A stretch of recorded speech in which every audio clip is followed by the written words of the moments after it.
atnācu, man patika, atnācu 2. gadā, man arī patika, un joprojām patīk. Man patīk, tāpēc, kad es iegūstu praktisku labumu sev, es redzu praktisku labumu citiem, un es domāju, ka es turpināšu nākt. Ne tikai tie cilvēki, kas jau ir vadītāji, kas saprot savu vajadzību pēc tā, viņi nāk, viņi paši nāk, viņi interesējas, viņi saka, tas ir lieliski, tas ir labi, mums to vajag, bet ir tādi cilvēki, kas šobrīd varbūt nav vadītāji, īpaši jauni cilvēki, jaunieši.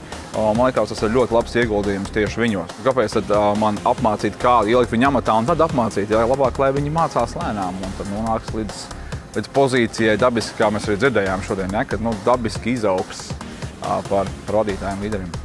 Es nedomāju, ka viņi atnāk, sasmalsies gudras idejas un pēc tam mācīs man, kā pareizi jādzīvo. Pat ja tā viņi dara, es teikšu paldies Dievam, ja tās ir gudras idejas. Un šeit mācu gudras un labas lietas.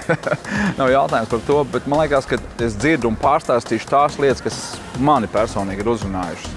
Bet ja cilvēks atnāk pats, tad nevienmēr tas, kas uzrunā mani, uzrunās viņu. Ja kaut kas ir viņam, kas tieši ir viņam. Un tāpēc man liekas svarīgi, kad atnāk daudz cilvēku.